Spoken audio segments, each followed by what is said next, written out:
today we're inside and I'm going to show you how to shoot some crafts using available light from a north-facing window and some simple equipment.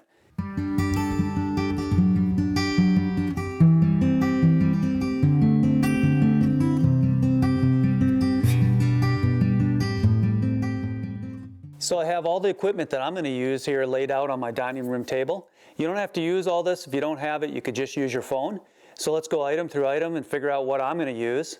And then if you have it, you can. If not, you can just follow along using whatever equipment that you have in your house. So we'll start with this bird's eye view of all the equipment laid out on the table. We'll just start with cameras, work through lenses, and then go to the accessories. So my first piece of equipment is this Nikon camera.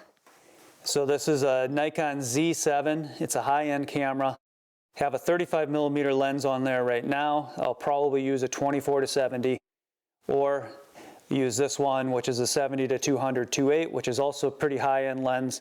It's not necessary to have all this stuff. It would be perfectly okay to use a camera like this. So this camera is a Ricoh GR3. It's a fixed focal length at 28mm. Not perfect, but that's about what your phone is. And here's a high-end point-and-shoot camera. So this is a Sony RX100 Mark III. So it goes from 24 to 70. Flip-up screen. It's a really nice camera for this kind of shots. So this is a Pixel 3 by Google, and it is showing what is being recorded right now by my camera. As far as accessories, a shutter release cord. So this shutter release cord plugs into the camera, and then you can push this button, and when you push that button it releases the shutter, takes the picture. That way you're not getting any vibrations when you release the shutter. So this thing is called a lens pen, and it's just kind of a fancy little tool. This is used for cleaning your lens, but what we're going to use it for now mainly is this dust spot. So this will be for dusting our products and our crafts and also our backdrops. So here's a light. This is a pretty cool little light. Again, not necessary, but it's pretty nice to have an additional light if you want to use it. I'll show you what you could do with it, but it's not necessarily because we're using available light for the most part. If you don't have something fancy like that, you could just get a simple flashlight and use that. So the last thing I have is a small tripod. So the camera mounts on this thing just right up on top here. This is a clamp that makes for quick release. And then it's down at the product level or at the craft level. So it makes it really easy to shoot. You could do it handheld. Handheld would just be fine. But this will allow some repetition on the different shots that we're taking so that you can see the differences in light. So there's another piece of equipment that you might want to have. And it's just a 5-in-1 reflector. So they pop up, has a white side, it has a gold side, and then when you unzip it, you're going to have a silver side, a black side for flagging, and then this scrim material, which can give you some nice even light on your product if you have some harsh light coming in through a window. As far as equipment, that's all we're going to use. So it's pretty simple stuff, but if you didn't have it all, you could certainly just use your phone and call it good, and this would be fine for putting things on the internet. So we're shooting the videos today in my dining room, so we have a table here. This table is something that I built myself. I love the texture, so it's rough cut wood from a friend of ours from a sawmill. Sat outside for years, so we have this nice gray tone. And then it's just coated with a shellac, and I really like the texture. I think it makes product photos stand out. But if you're doing this for an art show, they're probably not going to want that. They're going to want a simple backdrop, you know, something white, black, or a gradient like is shown here on this shot. As far as the location, I have two windows. So this is a north-facing window. This is an east-facing window. Today it's overcast, and overcast light allows this kind of nice, even, soft light to come in from both windows and illuminate the objects that we're going to shoot. So if it was a very bright and sunny day, wouldn't want to shoot in this location in the morning because we'd get some strong shadows just casting across the table. But now we just have a nice soft light, and that's ideal. So the better spot to shoot in is if you don't have an east window. So if you just have a north facing window, that lets in nice light all day long, and so that's kind of ideal. So we're going to use this little statuette of Buddha for the most part, but we might just throw in this felted baby Yoda every now and then, just for fun. So you can see what happens with a little bit different of craft. So the first thing that I'm going to demonstrate here is focal length. So this is 24 millimeters and this is 70 millimeters. And what you want to watch for through this series of different pictures is just how much background is shown in the final image. So the wider your shot, the closer to the craft that you have to be, but you also get a lot bigger of a background. So as you go longer, you can set up your camera a little bit further away from whatever you're shooting, and the background gets smaller and less distracting. And for crafts, we don't want to show the background, we want to show the craft. So if we can minimize the amount of background in the shot, it's going to work better. So we're going to start first with this 24 to 70, and then we're going to go into the 70 to 200 just so you can see the difference between the backgrounds at the different focal lengths.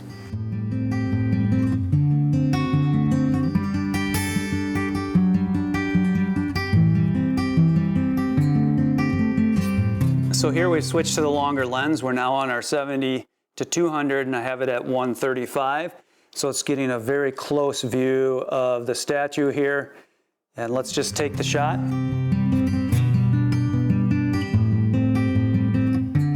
So now I am at 200 millimeters shooting, so we're a little farther apart, but the statue looks huge and the background is very limited.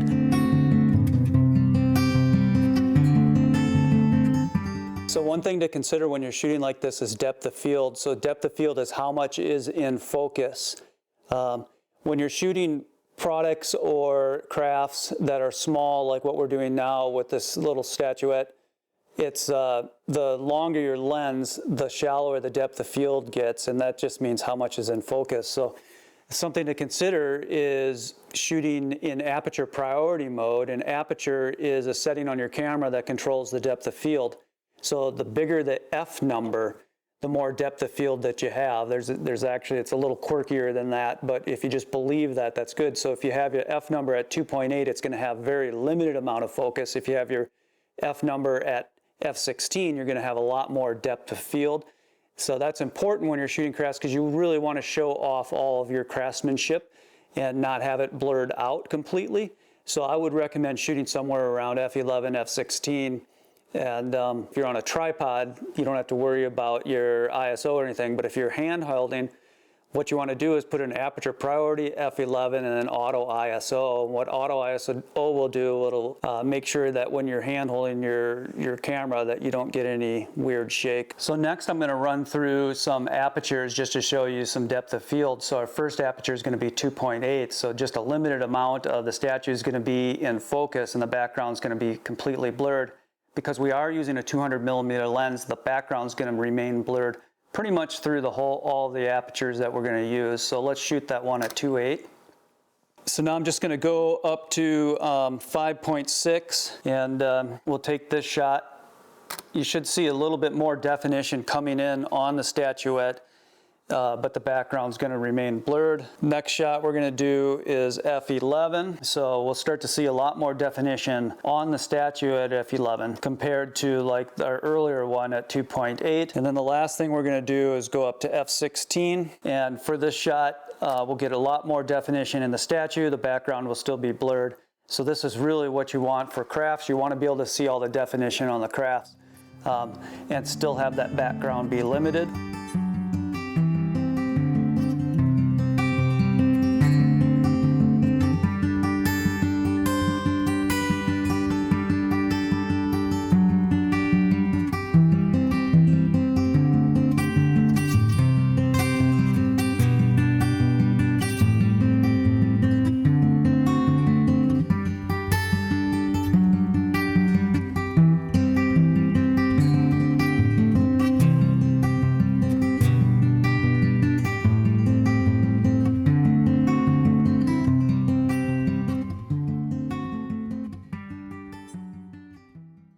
So for the most part, we've had some great light right now, but what I really want to do is I want to separate the statue from the background, and the way that we're going to do that is we're going to reflect some light back onto the back side of the statue. You could do it two ways, so we could use our reflector or our cardstock, or we could just do a light or a combination of both, so we could actually have a pretty broad light where we would take our light and reflect it back onto our reflector and get that backlight going on. So let's see what that looks like.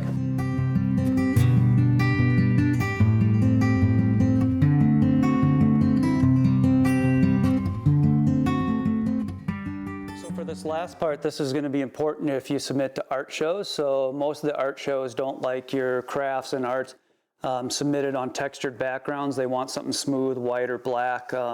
Popular one to do is a gradient. Now you can make gradients using a white piece of paper and lighting, but for most users this is just going to be easier to find some kind of printable gradient online, or just buy one from Amazon, or any camera store will have these things available for you. The way that you work this is you'll need some area to prop, you'll need a place to prop up or something to prop up the background on. So here I'm just using a Pelican case. And I'm going to take some gaffer's tape, and what gaffer's tape is it's just a tape that's real easy to remove from stuff. So these kind of photo papers can get damaged really easily. And because this is a small statuette that we're shooting, I'm going to keep this relatively low because we don't have to go pretty high on it.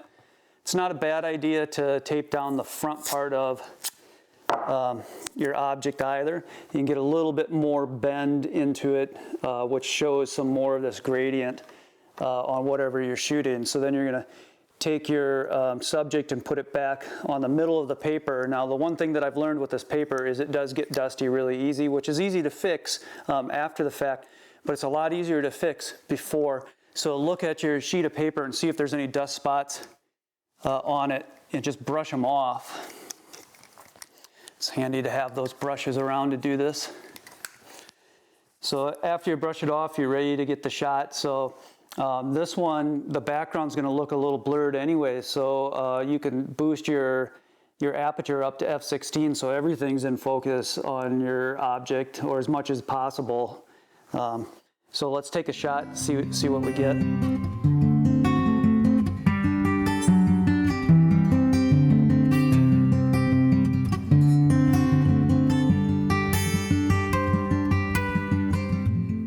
And for our last picture for this demonstration, we'll just take our felted Yoda and we'll replace them instead of having Buddha in there. Just take Buddha out and see if we can get felted Yoda to stand up. So this is something that my wife made. There we go. We'll see if it will hold in place and get a picture of felted Yoda.